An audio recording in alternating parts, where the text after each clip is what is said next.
నమస్తే ఫ్రెండ్స్, నేను మీ నందన కిచెన్. ఈరోజు మన కిచెన్లోని ఎండు చేపలు బెండకాయ పులుసు ఎలా తయారు చేయాలో చూపించబోతున్నానండి. ముందుగా మన ఛానల్ కొత్తగా ఎవరైనా చూస్తున్నట్లయితే మొదటి నుండి చివరి వరకు స్కిప్ చేయకుండా చూడండి. అప్పుడే ఈ రెసిపీ ఎలా తయారు చేసేది మీకు అర్థమవుతుందండి. ఇలా కనుక ట్రై చేస్తే చాలా రుచిగా ఉంటుంది.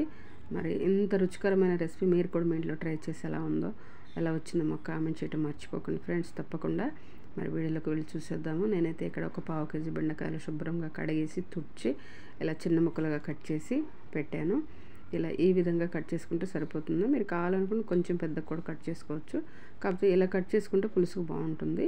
తర్వాత ఒక 100 గ్రాములు నెత్తళ్ళు తీసుకున్నాను. ఇలా వేడి నీళ్ళల్లో ఒక 5 నిమిషాలు ఒక పొంగు వచ్చే వరకు ఉంచుకోవాలి. సాల్ట్ వేసుకొని ఇప్పుడు నీళ్ళల్లో ఇవి మరిగించుకోవాలి. స్టవ్ మీద పెట్టుకొని చూడండి, మనకు ఒక పొంగు దగ్గరకు వచ్చేసింది. ఇలా చేస్తే దానిలో ఉన్న ఇసుకంతా కూడా ఆ వేడి వాటర్లో కిందికి దిగిపోతుంది. మనకు తినేటప్పుడు ఇబ్బంది లేకుండా ఉంటాయి. ప్రతి ఒక్కరూ కొత్తగా ఎవరైనా చూస్తే మిస్ అవ్వకుండా ఇలా ట్రై చేయండి. చూడండి, నీట్గా కడిగేసి పెట్టాను. ఈ చేపలు అయితే ఎంత శుభ్రంగా వచ్చేసాయి, ఎక్కడ కూడా ఇసుక తగలట్లేదు. ఇప్పుడు కర్రీ ప్రిపరేషన్ చూసేద్దాము. స్టవ్ వెలిగించుకొని బాండి పెట్టాను. తర్వాత తగినంత ఆయిల్ వేసాను. ఈ ఆయిల్ వేడైన తర్వాత ఒక స్పూన్ పోపు గింజలు వేసాను. అలా పోపు గింజలు వేసుకున్న తర్వాత చిటపటమంటున్నాయి కదా. తర్వాత ఒక మీడియం సైజు ఉల్లిపాయ, 4-5 పచ్చిమిరపకాయలు చిన్నగా కోసి వేసాను.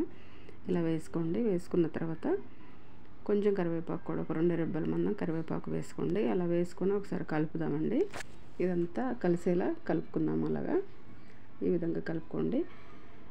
దీనికి ఉల్లిపాయ మనకు త్వరగా మగ్గిపోవాలి అంటే సాల్ట్ వేసుకుంటే త్వరగా మగ్గిపోతుంది. తగినంత సాల్ట్ వేసాను. కర్రీలో చాలకపోతే మళ్ళీ అయినా వేసుకోవచ్చు. ఇలా వేసుకున్న తర్వాత కలుపుకోవాలి. త్వరగా చూడండి, చాలా వరకు మగ్గిపోయినాయి ఉల్లిపాయ అయితే. తర్వాత ఒక స్పూన్ పసుపు వేసుకున్నాము. ఒక స్పూన్ పసుపు, మసాలాలు వేసుకున్నాము. ఒక స్పూన్ ధనియా పొడి, ఒక చిటికెడు మెంతి పొడి వేసాను. అలా వేసుకోండి. వేసుకున్న తర్వాత ఒకసారి కలుపుదాము. అంతా కలిసేలా కలుపుకుందాం. అలా కలిపేసుకోండి. తర్వాత ఇప్పుడు ఒక స్పూను అల్లం వెల్లుల్లి పేస్ట్ అది వేసుకున్న తర్వాత ఒక చిటికెడంతా వేయించి పొడి చేసిన జీలకర్ర పొడి వేసుకొని అల్లం పచ్చివాసన పోయేలా వెల్లుల్లి పేస్ట్ కలుపుకొని తర్వాత మనం కడిగి పెట్టుకున్న ఎండు చేపలు అయితే వేసేసుకోవాలి. ఇలా వేసుకొని ఈ మసాలాలంతా కూడా ఈ చేపలకు పట్టే విధంగా కలుపుకున్నాం. ఈ విధంగా కలుపుకోవాలి. చూడండి, ఇలా కలుపుకొని ఇప్పుడు ఇది అడుగు అంటకుండా ఉండాలంటే ముందుగా మనం టమాటా ముక్కలు వేసేసుకున్నాం. ఇక్కడ టమాటాలు అయితే కొంచెం మీడియంగా పండిన టమాటాలు తీసుకొని ఒక 4 టమాటాలు అయితే ఇలా ముక్కలు కట్ చేసి వేసాను. ఇప్పుడు ఈ టమాటాలు వేయడం వల్ల మనకి దీనిలో నీరు ఉంటుంది కాబట్టి అడుగు పట్టకుండా ఉంటుంది. అందుకే టమాటా ముక్కలు ముందు వేసాను. తర్వాత బెండకాయ ముక్కలు వేసేసుకోవాలి.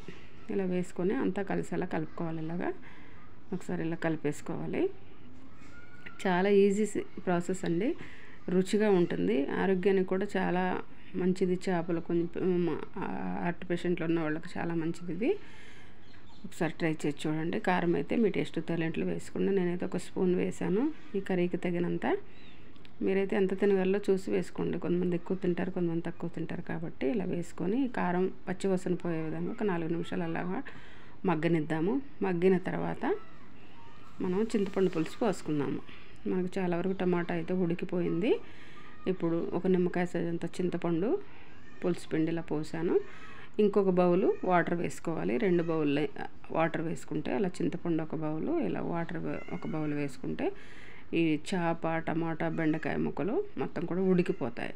2 బౌలు వేసాను నేను చింతపండు పులుసుతో కలిపి. అదొక బౌల్, ఇదొక బౌలు. ఈ విషయాన్ని గమనించండి. ఇలా వేసుకున్న తర్వాత హై ఫ్లేమ్లో పెట్టుకొని ఉడికించుకుంటే ఉడికిపోతుంది మనకి. చూడండి, ఈ విధంగా ఉడికించుకోవాలి. చాలా బాగా వచ్చింది కర్రీ అయితే. మరి ఎండు చేపలు అంటే దేనిలోనైనా వేసుకొని వండుకోవచ్చు. దోసకాయ, టమాటా, బెండకాయ, వంకాయ, గోంగూర అలాగా ఇష్టపడని వారు ఎవరు ఉండరు ఎండు చేపలు అనేది. ఇప్పుడు ఒక చిన్న స్పూన్ అంత గరం మసాలా వేసాను. వేసిన తర్వాత ఒకసారి కలుపుదాము. ఇలా ఉడికించేసుకోవాలి. చూడండి, మన లాస్ట్లోని కసూరి మేతి వేసాను. నేను దీనిలో కొత్తిమీర అయితే వేయలేదు.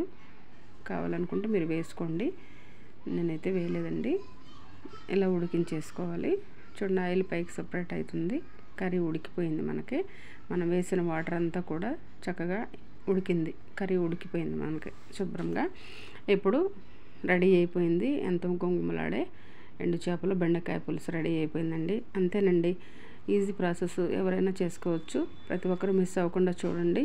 తప్పకుండా మీకు నోటిఫికేషన్ అందినట్లయితే వీడియో ఓపెన్ చేయండి, ఒక లైక్ ఇవ్వండి, షేర్ చేయండి మీ ఫ్రెండ్స్కి, ఫ్యామిలీ మెంబర్, రిలేటివ్స్కి. తప్పకుండా మీరు అందించే సపోర్టే నేను ముందుకు వెళ్ళడానికి నాకు ఉపయోగపడుతుందండి. తప్పకుండా మీరు ఒక లైక్ ఇస్తారని ఆశిస్తున్నాను. Thanks for watching. నమస్తే అండి, నేను మీ ఆనంద్. రీసెంట్లీగా యూట్యూబ్లో అన్ని ఛానల్స్ యూట్యూబ్ చూస్తుంటే సడన్గా నందన కిచెన్ అనే ఒక వచ్చింది, ఫుడ్కి సంబంధించిన ఒక అప్లికేషన్ చూశాను.